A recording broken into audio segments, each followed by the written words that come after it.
Como se ha anunciado, hoy quiero considerar con ustedes el tema de la santidad de Dios.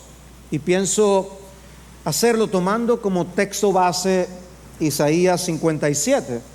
Pero no iré al texto inmediatamente. Uno de los libros que más ha impactado con respecto al tema de la santidad de Dios es precisamente el libro titulado La Santidad de Dios de R.C. Sproul. Y no es extraño uno seguir escuchando el testimonio de personas tocadas y transformadas por la lectura de ese libro.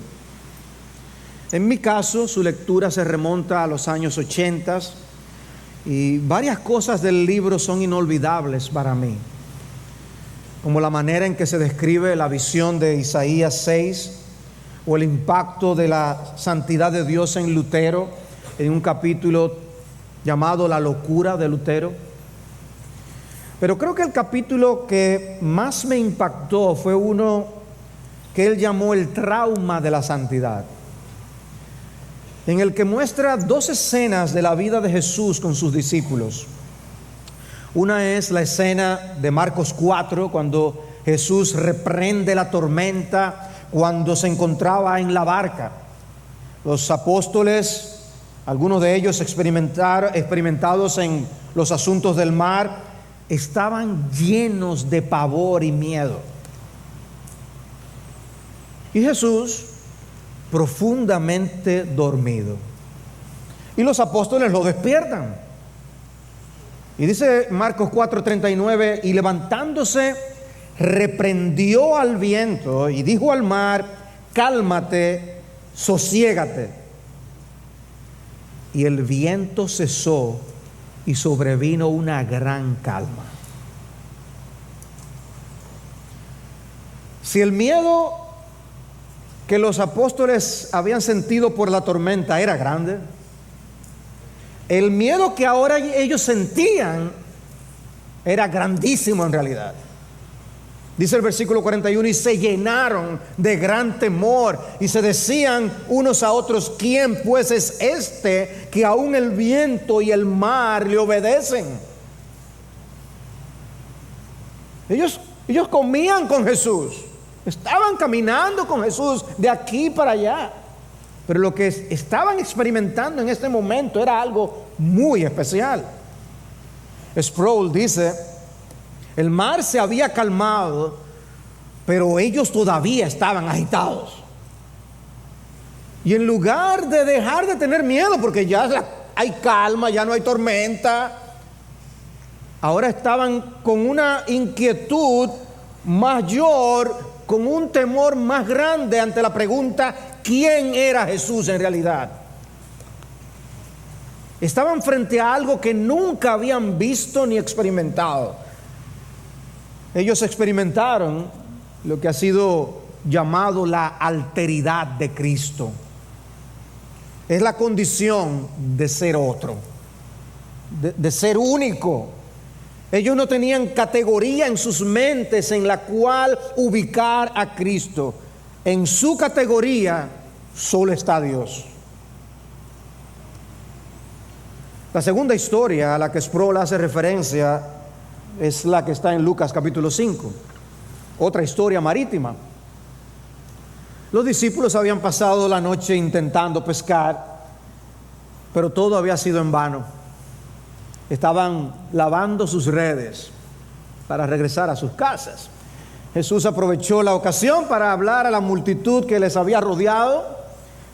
Dice que se sentó sobre la barca, empezó a hablar, y cuando terminó de hablar, le dijo a Pedro: boguen mar adentro y echen nuevamente las redes. Dice Lucas 5:5, respondiendo Simón dijo: maestro, hemos estado trabajando toda la noche y no hemos pescado nada, pero porque tú lo pides, echaré las redes. Y cuando lo hicieron, encerraron una gran cantidad de peces, de modo que sus redes se rompían. Entonces hicieron señas a sus compañeros que estaban en la otra barca para que vinieran a ayudarlos, y vinieron y llenaron ambas barcas de tal manera que se hundían de tantos peces. En todo el grupo ¿quiénes eran los que sabían de pesca realmente? Bueno, Pedro, Andrés, Jacobo y Juan eran los pescadores. Hicieron lo que Jesús les dijo por respeto, porque tú lo dices, lo vamos a hacer. Pero no podemos imaginar los pensamientos que podían pasar por las mentes de ellos. Fue la noche entera que pasamos en ahí no hay nada. Y de repente, en el mismo lugar, la pesca más grande de sus vidas. Dice Sproul, ¿cómo hubiese reaccionado usted? Yo sé lo que habría hecho. Habría sacado un contrato al instante y le habría pedido a Jesús que viniera al muelle una vez al mes por 5 minutos. Así habría tenido el negocio de pesca más lucrativo de la historia. Pero los negocios y las ganancias eran lo más lejos de la mente de Pedro. Aunque las redes rebosaban, Pedro no podía ni siquiera ver los pescados. Todo lo que él veía era Jesús. Dice el versículo 8, al ver esto, Simón Pedro cayó a los pies de Jesús diciendo, apártate de mí, Señor, pues soy un hombre pecador.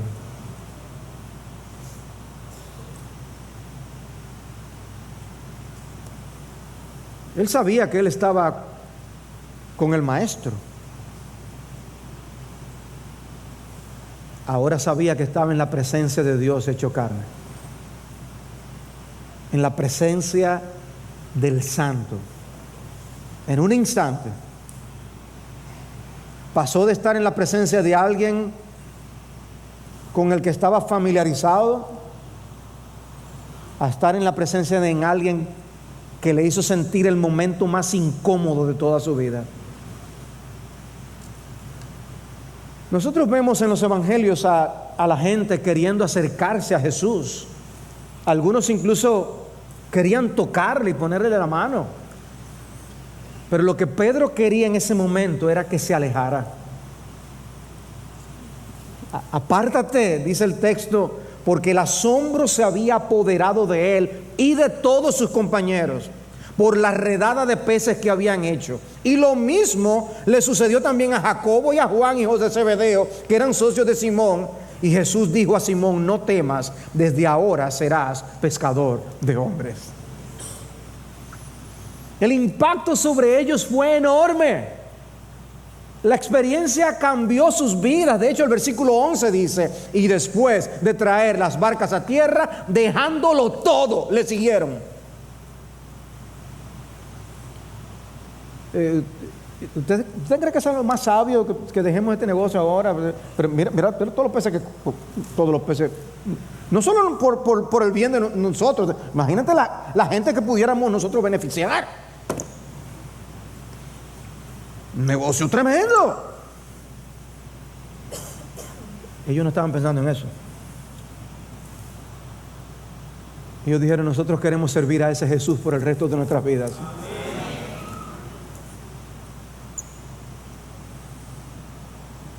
¿Conoces tú algo de ese impacto transformador de la santidad de Dios? Por eso les hacía referencia al libro de Sproul. Mucha gente ha quedado marcado por ese libro, porque resalta la santidad de Dios. Y cuando uno contempla estos casos y otros que tenemos en el Antiguo y el Nuevo Testamento, uno quizás hasta podría acercarse con renuencia al tema de la santidad de Dios. Y yo les confieso, vamos a ir viendo los atributos de Dios. Ya hablemos de la misericordia, ¿sí? Hablemos de la omnisciencia. Y yo estaba dejando la santidad de Dios. Pero hubo algo que esta semana me dijo, deja de estar dando vueltas y habla de la santidad de Dios. Una inclinación pastoral. Nos conviene exponernos al Dios Santo.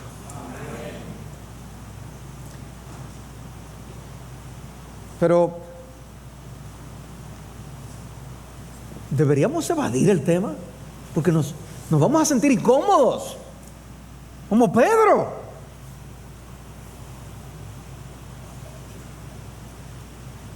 Bueno, esa es la razón por la que yo quiero ver el tema a la luz de Isaías 57.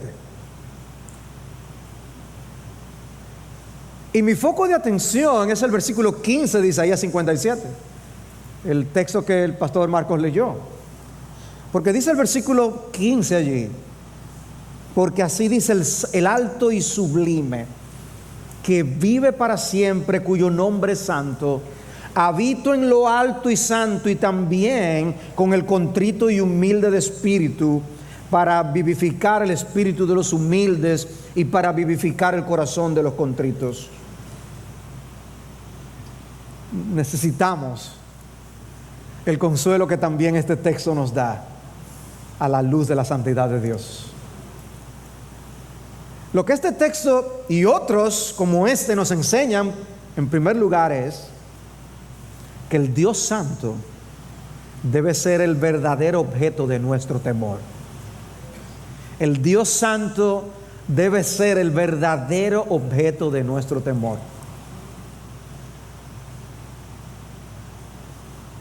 Si ustedes estudian el libro de Isaías, ven al profeta preparando al pueblo, lidiando con el pueblo para la situación histórica en la que vivían y la situación histórica que iban a vivir. Y parte del problema con el pueblo de Israel es que buscaba refugio donde no debía buscar refugio.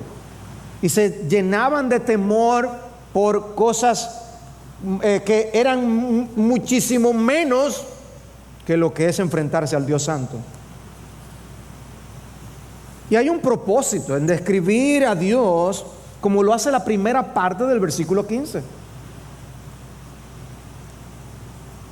Dice así: el alto y sublime, que vive para siempre, cuyo nombre es santo. Su nombre es santo. Habito en lo alto y santo. Hay un propósito. No podemos correr a la segunda parte del versículo, que eso es lo que uno quisiera, que Dios habita con el contrito de corazón. Pastor, habla de eso. No, el texto nos confronta con la realidad de que Dios es santo, de que Dios es alto, de que Dios es sublime. No podemos correr a la segunda parte, tenemos que asimilar bien la primera parte para poder apreciar la segunda. Se habla del Señor como el alto, el sublime, una denominación muy común para Dios en las Escrituras, especialmente en los Salmos. Los salmos hablan mucho de Dios como el Altísimo. El Altísimo. Y es como, ustedes se han encontrado con gente seguro muy grande, gente alta, gente que te hacen mirar hacia arriba. Lo que este texto está haciendo es haciéndonos doblar el cuello. Que cuando tú pienses en Dios, tú pienses hacia arriba, porque Dios es el Altísimo. Doble el cuello. Dice Isaías 33:5: exaltado es el Señor, pues mora en lo alto. ¿Qué es lo que está mostrando nuestro texto entonces en Isaías? Que Dios es trascendente sobre su creación y aún sobre la corrupción que está presente en su creación. Dios está en otra categoría. Repito, Dios es trascendente sobre su creación. Él es otro completamente diferente. Esa es una de las connotaciones del término santo. Pero también es trascendente aún sobre la corrupción que está presente en la creación. Esa es la otra acepción del término santo. Dios es apartado como único, apartado del pecado. Ese es nuestro Dios. Y esa palabra trascendencia significa ir más allá, excederse, levantarse sobre otra cosa. Y lo que está diciendo es: Dios está muy por encima de todo lo que nosotros podamos conocer. Dios no solo es inmenso o más grande que su creación en un sentido cuantitativo, sino que también Él es trascendente en un sentido cualitativo. Él es otra cosa. Hay algunas de sus criaturas que son impresionantes, como los ángeles. Por eso aún el apóstol Juan cayó postrado ante un ángel. Son impresionantes. La Biblia misma, cuando describe a los ángeles, describe a algunos de ellos de una manera que impacta. Pero Dios es único. Es que Dios está en otro nivel. Pero en el texto hay más. Dice, no solo es el alto, dice, Él es alto y sublime. Él es el excelso. Alto y sublime, alto y sublime. ¿Trae esa expresión algo a tu mente? Del mismo libro de Isaías. Bueno, oigan cómo dice Isaías 6:1.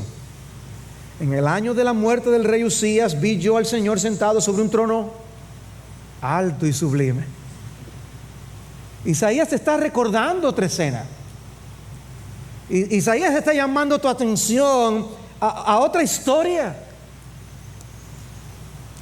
La historia del llamado de Isaías. Donald MacDonald fue un ministro escocés del siglo pasado. Él, en su libro La experiencia cristiana, él dijo lo siguiente: confieso que si hay algo que me hace temblar más que nada en este mundo, es escuchar las palabras de una persona irreverente. Prefiero escuchar un sermón herético que escuchar una oración irreverente. Me duele en demasía escuchar a un hombre bajar a Dios a su propio nivel. No podemos ni debemos hacer eso. Él es el Altísimo, más alto que los ángeles, más alto que los santos, infinitamente más alto que los ángeles y el hombre. Y según Juan capítulo 12 versículo 41, Isaías está describiendo la visión de la gloria que tuvo de Cristo. Dice que lo que él vio fue la gloria de Cristo. Sigue diciendo en Isaías 6:2, por encima de él había serafines, cada uno tenía 6 alas, con 2 cubrían sus rostros, con 2 cubrían sus pies y con 2 volaban. Y el uno al otro daba voces diciendo: Santo, Santo, Santo es el Señor de los ejércitos, llena está toda la tierra de su gloria. Y se estremecieron los cimientos de los umbrales a la voz del que clamaba, y la casa se llenó de humo. Una visión de la gloria de Dios. En Isaías 57 dice que su nombre es santo, y aquí encontramos a estos serafines hablando de Dios como santo, santo, santo. La repetición era una de las maneras en que el lenguaje buscaba hacer énfasis, especialmente en una época cuando no se usaban las negritas para resaltar, como nosotros tenemos en el día de hoy. Nosotros aún tenemos maneras de hablar para tratar de expresar ese tipo de énfasis, de idea. Si un perro es muy grande, nosotros podemos decir: eso era un señor perro. Y eso es lo que queremos decir, que era grande en verdad, y con la debida entonación. O tú comiste algo que te gustó, eso es una pizza. Tú lo repites como para énfasis. La manera en que se hacía entre los israelitas era repitiendo una palabra, repitiendo una frase. Y cuando se decía 3 veces, el asunto era serio. Como en Jeremías 7:4, este es el templo del Señor, el templo del Señor, el templo del Señor. Y se repite. ¿Por qué decirlo 3 veces? Es un énfasis. En el caso de Isaías 6, es evidente entonces que se busca resaltar el atributo de la santidad de Dios. Que Dios es no solo santo, no solo santo, santo, santo, santo, santo. Y hay una escena similar en Apocalipsis 4. En ese caso tenemos los 4 seres vivientes. Dice cada uno de ellos, Apocalipsis 4:8, cada uno de ellos con 6 alas.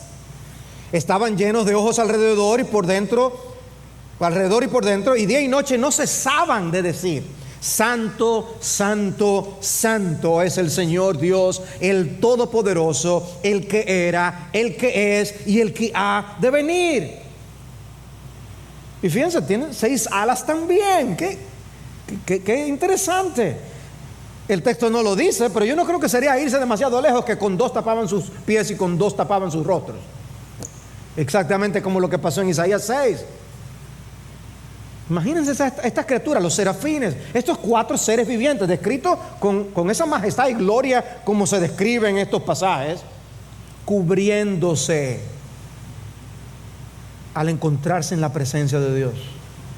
Hay como un sentido de vergüenza. Seres sin pecado.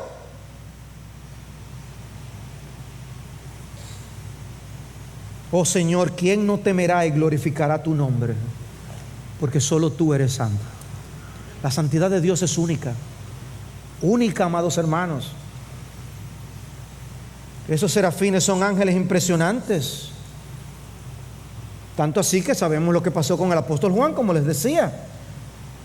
Pero ellos mismos, ¿cómo reaccionan al estar en la presencia de Dios? Y el texto por eso nos comparte entonces cuál fue la reacción de Isaías. Entonces dije: ay de mí, Isaías 6:5, porque perdido estoy, pues soy hombre de labios inmundos, y en medio de un pueblo de labios inmundos habito, porque han visto mis ojos al Rey, el Señor de los ejércitos. Ahora él toma una conciencia acerca de sí mismo y del pueblo, que antes no necesariamente tenía con la claridad como ahora lo tiene. Y él dice: ¿por qué? Porque han visto mis ojos al Rey. Esta visión de Dios me ha hecho tener un entendimiento de mí mismo que antes no tenía, y aún de los demás. En otras palabras, Isaías dijo: hasta aquí llegué. De esta no salgo yo vivo. La experiencia en la presencia de Dios era tan impactante que él dijo: de aquí no salgo con vida.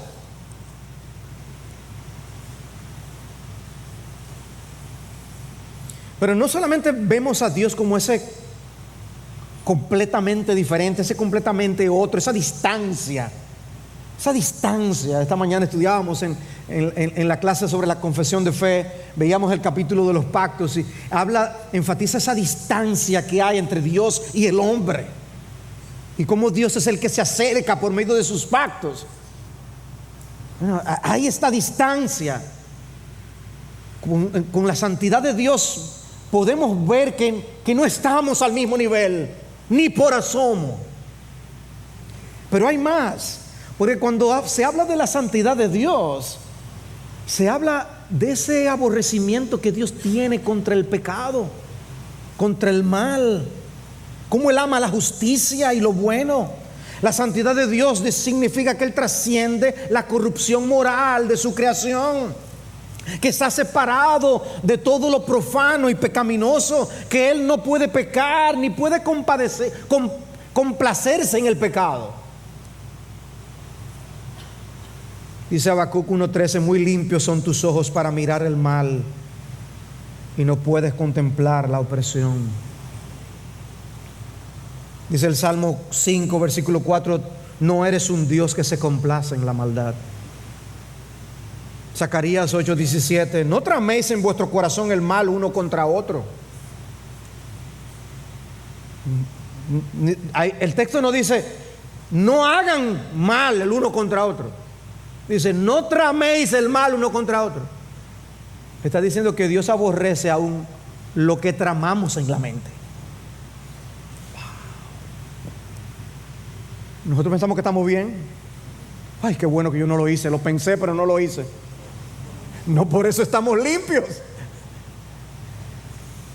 Y hermanos, la cruz y el día del juicio son una clara evidencia de cuánto aborrece Dios el pecado. La cruz El horror de la cruz es un cuadro muy gráfico de su santidad. Recuerda las palabras del Salmo 22:1: Dios mío, ¿por qué me has abandonado? ¿Por qué estás tan lejos de mi salvación y de las palabras de mi clamor? Porque esa separación en ese momento que Dios entrega a su Hijo, precisamente por el aborrecimiento que tiene contra el pecado, por su santidad. Su santidad le hizo abandonar a su Hijo en la cruz, le hizo bajar el puñal que impidió que Abraham usara con Isaac. ¿Y por qué se hizo hombre? Para satisfacer la justicia divina por medio del derramamiento de su sangre por pecadores. Es cierto que en el nuevo pacto somos exhortados a acercarnos con confianza al trono de la gracia, pero me da la impresión que en muchas ocasiones nos acercamos más con atrevimiento que con confianza.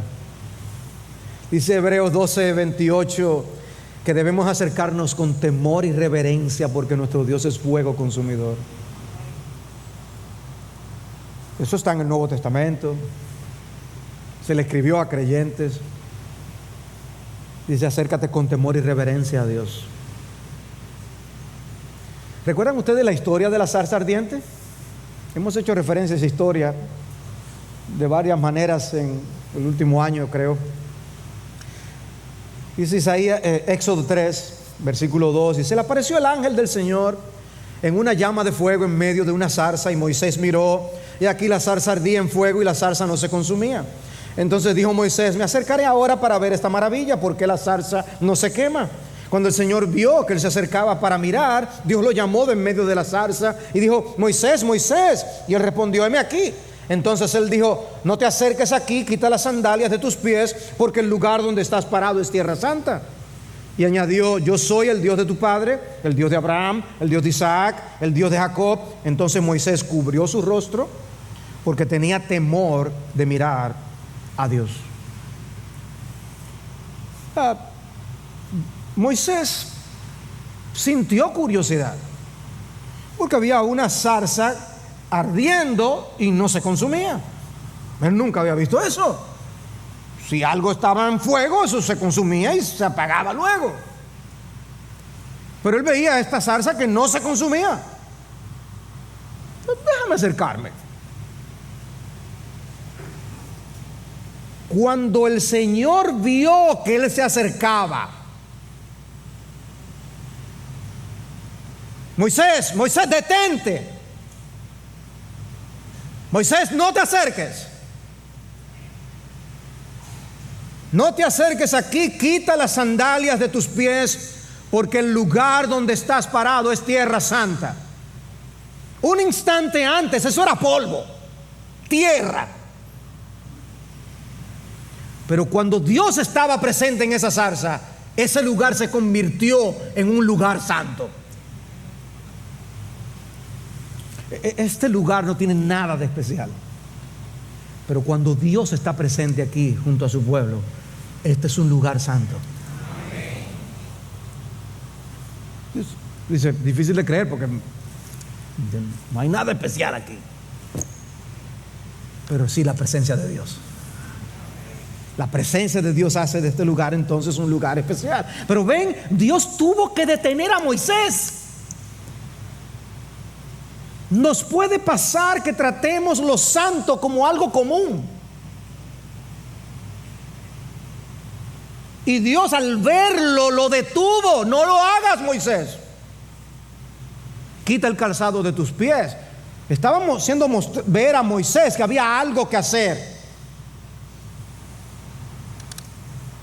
El mismo libro de Éxodo en el 15:11 dice: ¿quién como tú entre los dioses, oh Señor? ¿Quién como tú, majestuoso en santidad, temible en las alabanzas, haciendo maravillas? Temible, temible. Dice el Salmo 119:9: Él ha enviado redención a su pueblo, ha ordenado su pacto para siempre, santo y temible es su nombre. Ese es nuestro Dios. Alto, sublime, santo es su nombre.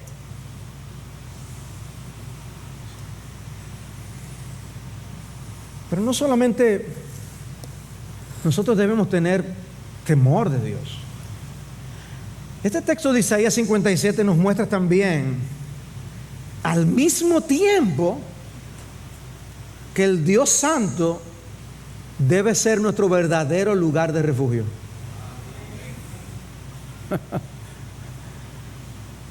El mismo versículo. El Dios Santo debe ser nuestro verdadero lugar de refugio. El estado espiritual de la nación de Israel era deplorable. Dios estaba a punto de zarandear a su pueblo, porque dice, no había temor de Dios. Dice el versículo 11 de Isaías 57 que leímos: ¿y de quién te asustaste y tuviste miedo cuando mentiste y no te acordaste de mí, ni pensaste en ello? ¿No es acaso porque he guardado silencio por mucho tiempo que no me temes? No tenían temor de Dios. Por eso vivían como vivían, tomaban las decisiones que tomaban sin tomar en cuenta a Dios. Pero no es que Dios no se fijaba en sus iniquidades. Dice el versículo 17: a causa de la iniquidad de su codicia me enojé y lo herí, escondí mi rostro y me indigné, y él siguió desviándose por el camino de su corazón. No era que Dios no estaba viendo realmente, era que Dios todavía no estaba emitiendo su juicio. Pero dice, yo estoy muy consciente de lo que está pasando. Ellos estaban buscando refugio en lo que no era Dios. Por eso les dice en el versículo 13, en la primera parte: cuando clames, que tus ídolos te libren, pero a todos se los llevará el viento, un soplo los arrebatará. ¿Tú quieres apoyarte en otros dioses? ¿Tú quieres buscar refugio en otras cosas? Ok, grita duro para ver si te vienen a ayudar. Clámale, clama a tus dioses, que te libren ellos. El Señor separando la paja del trigo. Pero el versículo 13 también habla de otro grupo. La segunda parte del versículo 13 nos dice: pero el que en mí se refugie heredará la tierra y poseerá mi santo monte. Ese es un grupo, pero este es otro grupo. Los que se refugian en sus ídolos, los que se refugian en su manera de hacer las cosas. Pero hay otro grupo, el que se refugia en mí. Oh, qué bendición la de ese grupo. Y es en ese contexto que aparece en nuestro versículo 15. En ese contexto, ese Dios alto y sublime que vive para siempre, cuyo nombre es santo, que habita en los santos, dice: también habito con el contrito y humilde de espíritu, para vivificar el espíritu de los humildes y para vivificar el corazón de los contritos. En lugar de nosotros decir como Pedro: apártate de mí, Señor, en el entendimiento de su santidad, de su gloria, de su majestad, porque es un versículo que debería hacernos sentir la misma experiencia de Pedro al ver la barca, las barcas llenas de peces. ¿Quién es este? O cuando los discípulos vieron el mar calmado, imagínense ustedes, un mar en tempestad, una tormenta alrededor, con miedo de morir, y este hombre solo dice: calla, enmudece, y el mar se pone liso. ¿Qué es esto? ¿Qué es esto? Amados hermanos, ¿qué Dios es el Dios al que nosotros servimos? ¿Qué gloria es esta? Alto y sublime. Los hombres han intentado hacer una torre para llegar, como la torre de Babel, para llegar al alto y sublime, pero no alcanzan, no pueden. Es Dios el que tiene que descender y habitar con ellos. Yo habito con el contrito de corazón, el humilde de espíritu. ¡Wow! En lugar de nosotros decir como el pueblo de Israel, como le dijo a Moisés: Moisés, no, nosotros no vamos a hablar con él, habla tú con él. y nosotros escucharemos, pero que no hable Dios con nosotros, no sea que muramos, dice Éxodo 20:19. No, nosotros no debemos decir eso. Nosotros debemos venir y refugiarnos en ese Dios santo. Él es el refugio. En lugar de salir corriendo de Él, debemos acercarnos a Él. ¡Wow, Señor! ¿Cómo puede ser? ¿Cómo puede ser?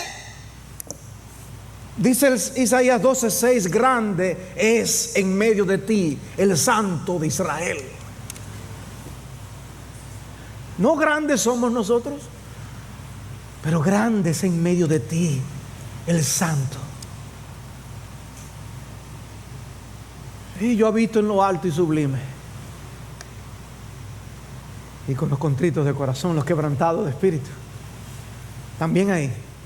Y ese también es glorioso.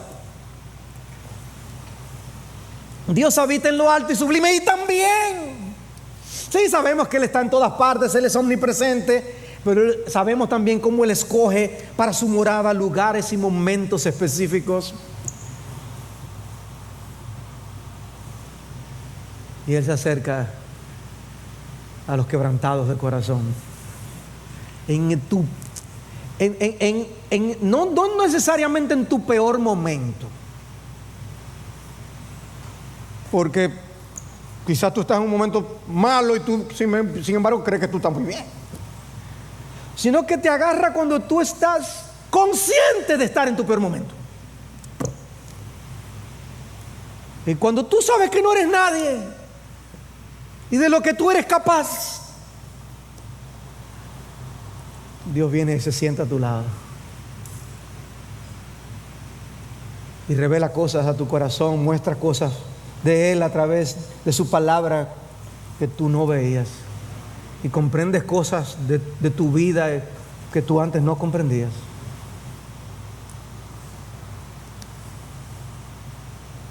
Y el texto no está hablando de personas que experimentan un momentito de contrición y quebrantamiento.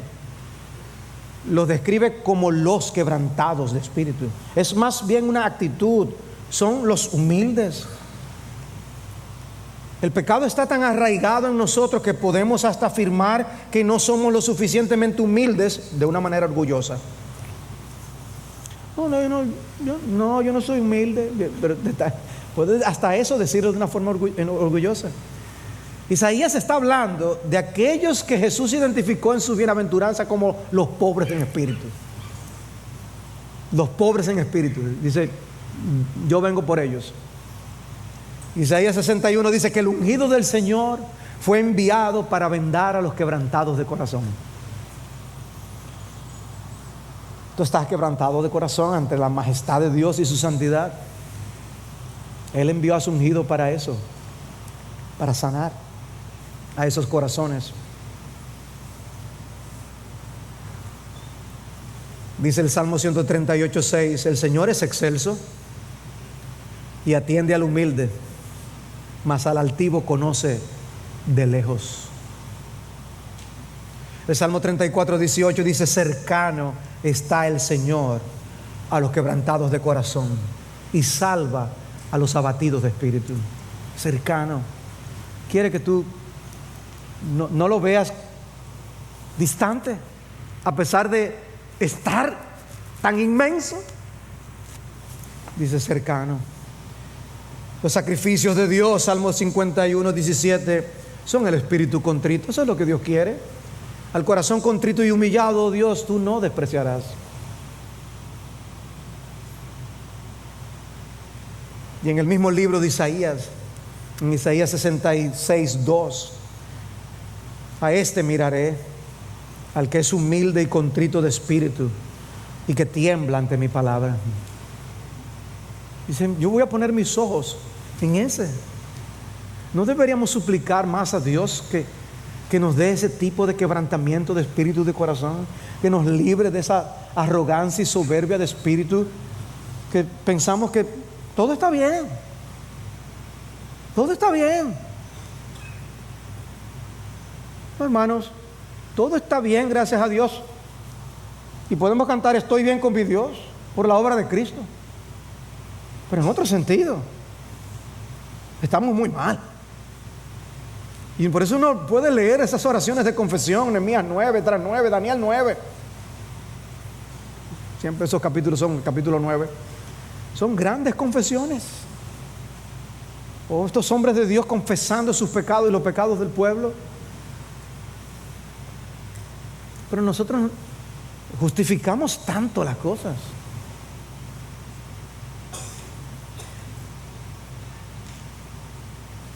Espanta, amados hermanos, la tranquilidad con que podemos desafiar lo que Dios dice.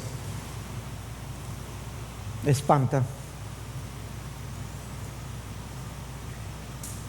Y nosotros como pastores,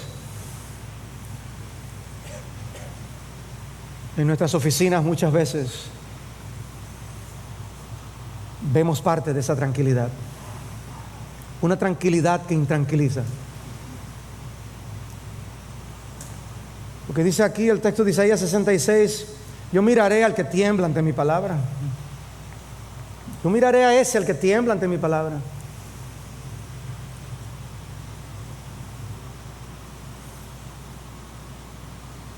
Hay uno de los niños aquí, un bebé prácticamente, donde dicen ¡a fuerza!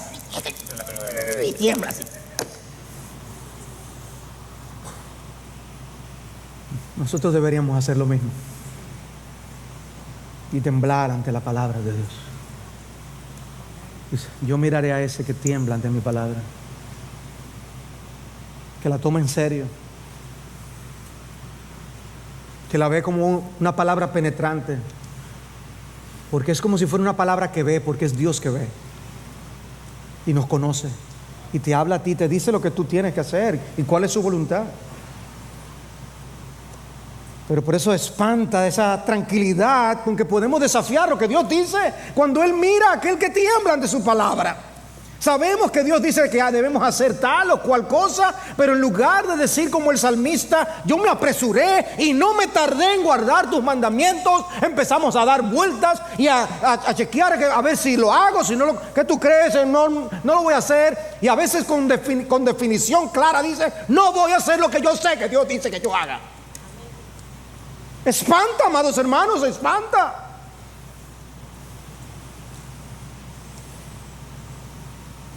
El espíritu quebrantado nos mueve a humillarnos ante Dios y ante su palabra. Dice Santiago capítulo 4 versículo 6, escucha esto. Pero Él da mayor gracia. Por eso dice, Dios resiste a los soberbios, pero da gracia a los humildes. Por tanto, someteos a Dios. Resistid pues al diablo y huirá de vosotros.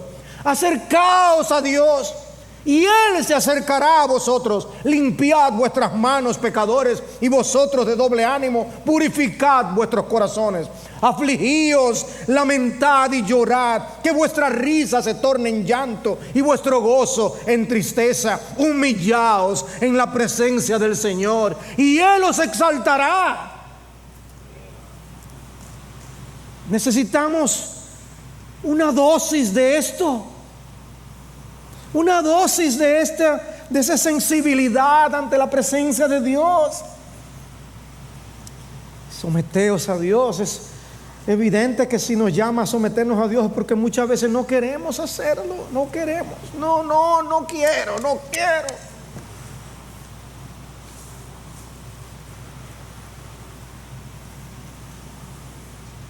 Y cuando no lo hacemos, adivinen quién es que está detrás de todo.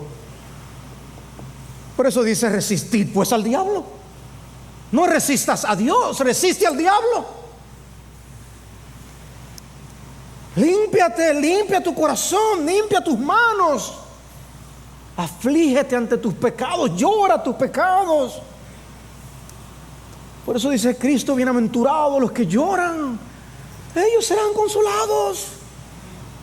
Humillaos en la presencia del Señor. Interesante lo que dice un comentarista. El Señor encuentra al quebrantado de espíritu en una condición y dice, pero Él no los deja así. Dice el texto de Isaías 57, Dios los vivifica.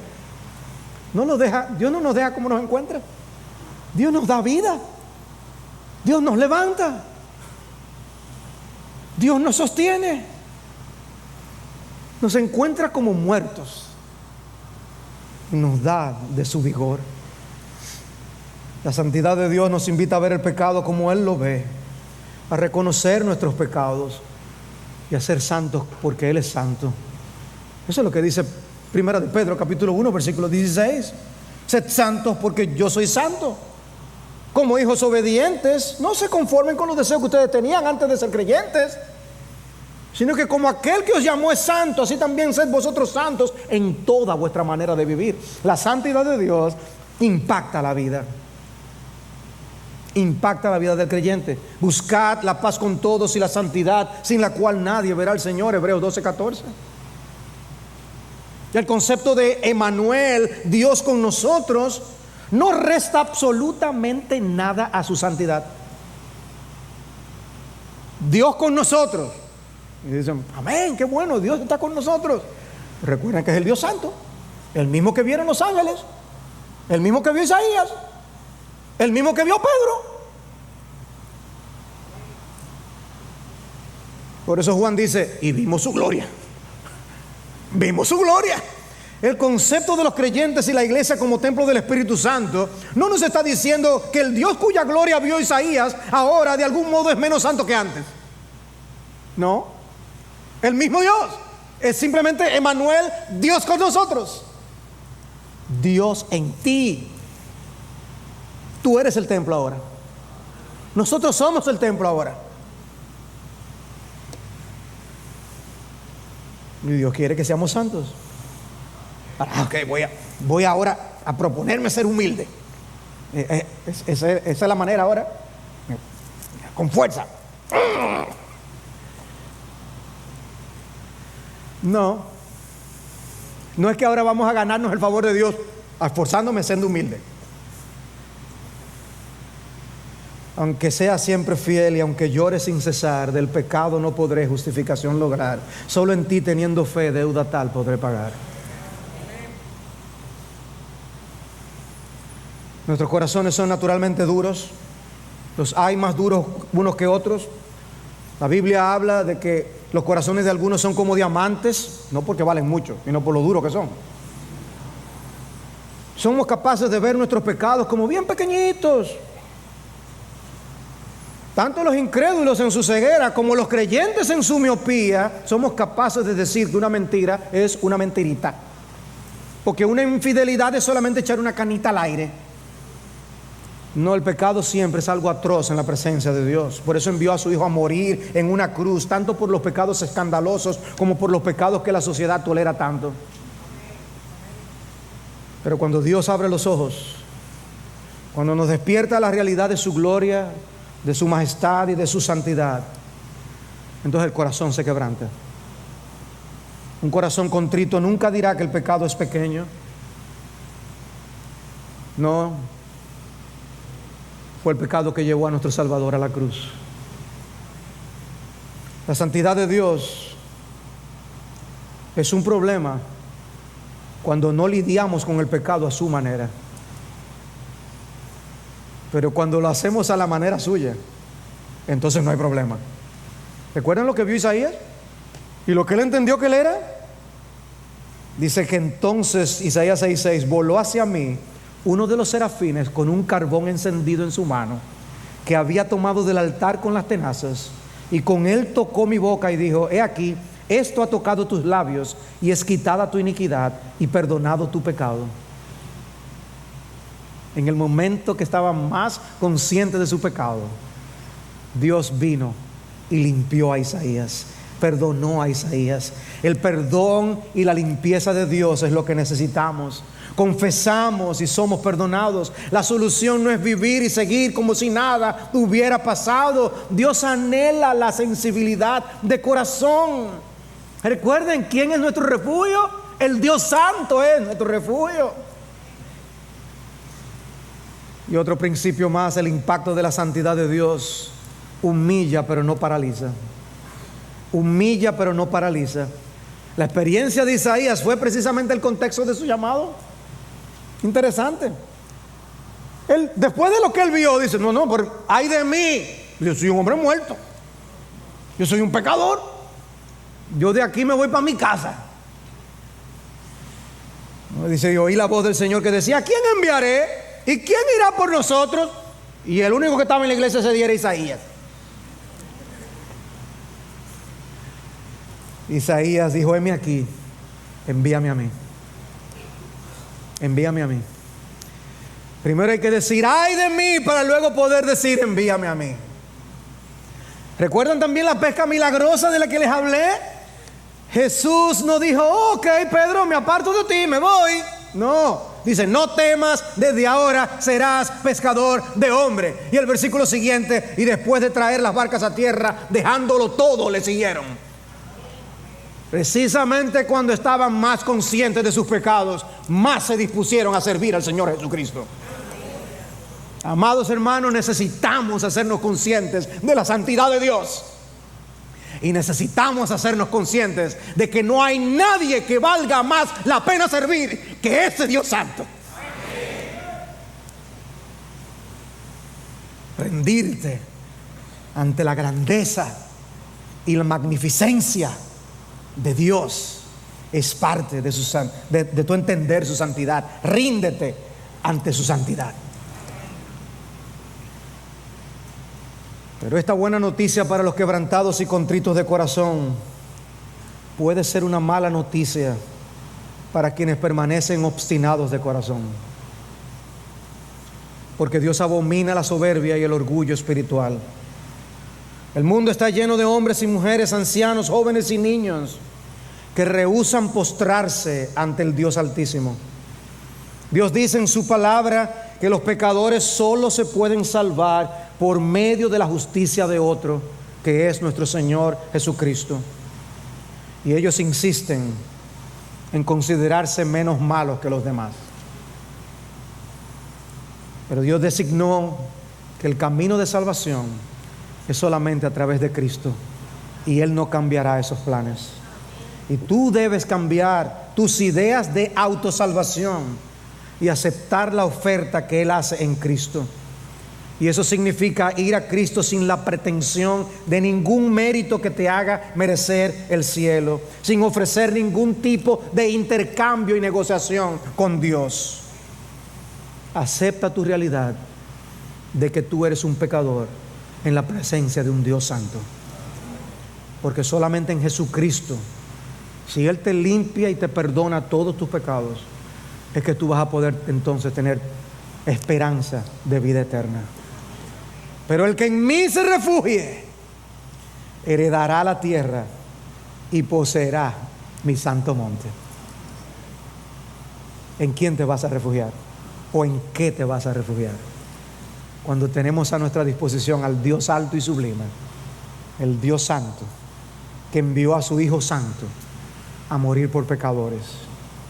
Ve a Cristo, ve ahora, pídele perdón de todos tus pecados, arrepiéntete y Dios te perdonará. Que hoy sea un día de salvación.